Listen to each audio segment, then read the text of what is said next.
I finished freaking Still Breathing. Oh my God. Plot twist, plot twist, plot twist, plot twist. There was so many.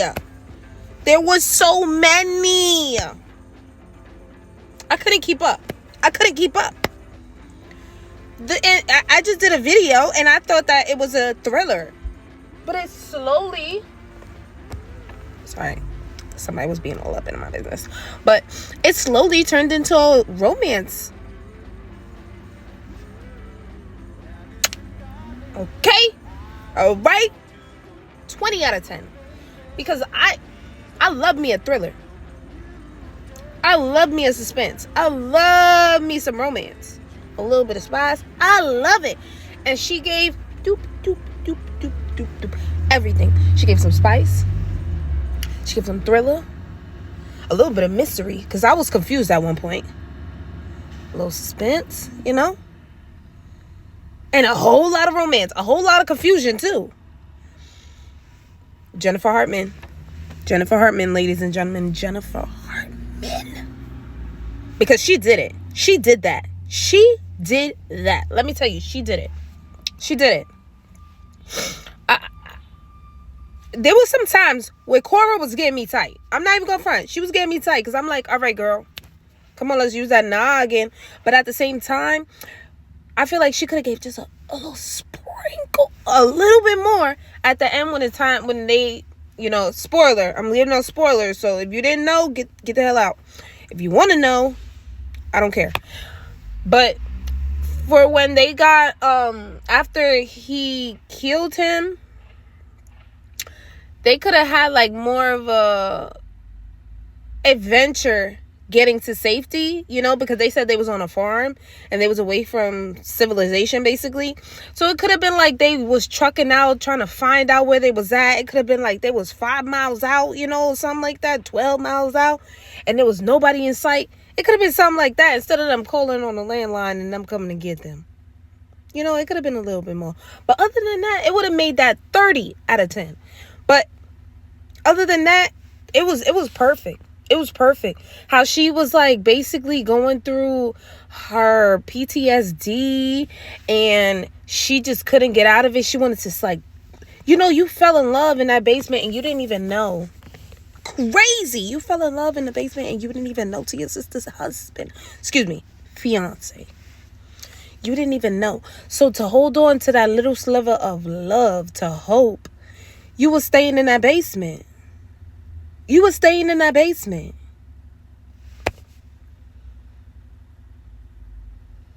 Poor Mandy, because she lost her sister at some point and her husband. I keep saying husband. Fiance. But at the same time, she knew it wasn't there after he came back. So it was kind of fucked up, But at the same point, you should have, if this man said he loved your sister from before, how you never caught on nothing? You didn't catch on nothing, on the way he would look at her sometimes, even though how some people, they do the hate relationship.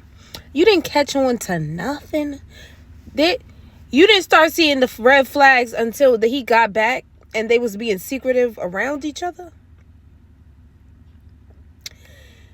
I mean, even though Cora wasn't thinking about him that way back then, like before they got taken, you should have seen how your man was acting towards her. You didn't see that? You know what I'm saying? I don't know. Maybe it's me. Maybe it's me. But I loved it. How she had to find her own way. It wasn't like he was her knight in shining armor. In the beginning, it portrayed him as that. But she had to save herself. And I loved that about the book. Because you don't get that a lot in books. There's always somebody else trying to save you. But I loved that he let her go to see if she would come back to him. And if she went on to be with someone else, he was okay with that. I loved that part of it because it was like real love. That's real. Yeah, it was trying to see what side my heart was on. But I love that. Like, she had to save herself. She had to want to save herself. Get herself out the basement. Get herself out of that dark place that she was in. Because a lot of times we all go through it and we look for someone else to save us. And nobody else can save you but yourself. And that's the reality of life. So I really, oh my God, I really enjoyed that. I really enjoyed that book. That book was great. That book was great. That book was great. For one, I thought that she was going to keep that baby. I knew a baby was going to come out of that. Not when he was doing that to her every day. I just thought it was going to be like plot twist. Like she's pregnant with this baby and it's yours, Dean. I swore it was going to be like that. But even though she wound up having his baby anyway.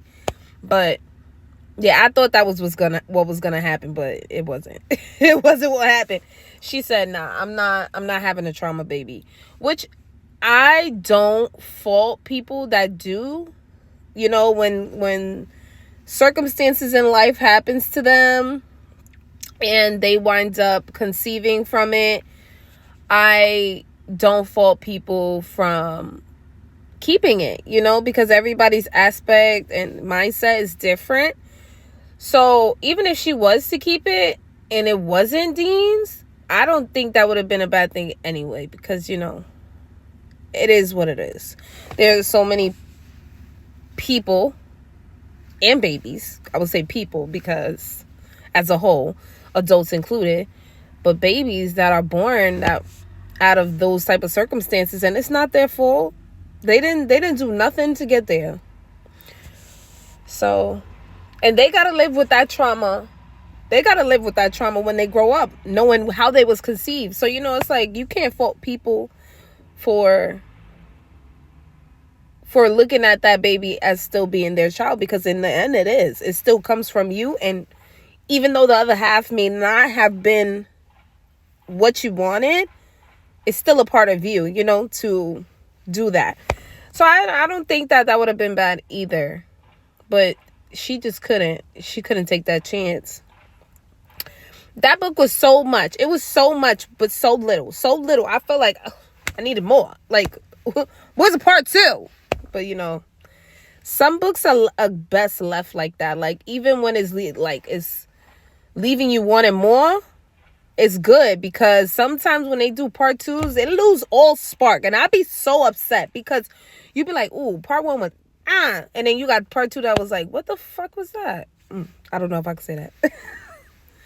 But yeah, so if you haven't read Still Breathing, read it.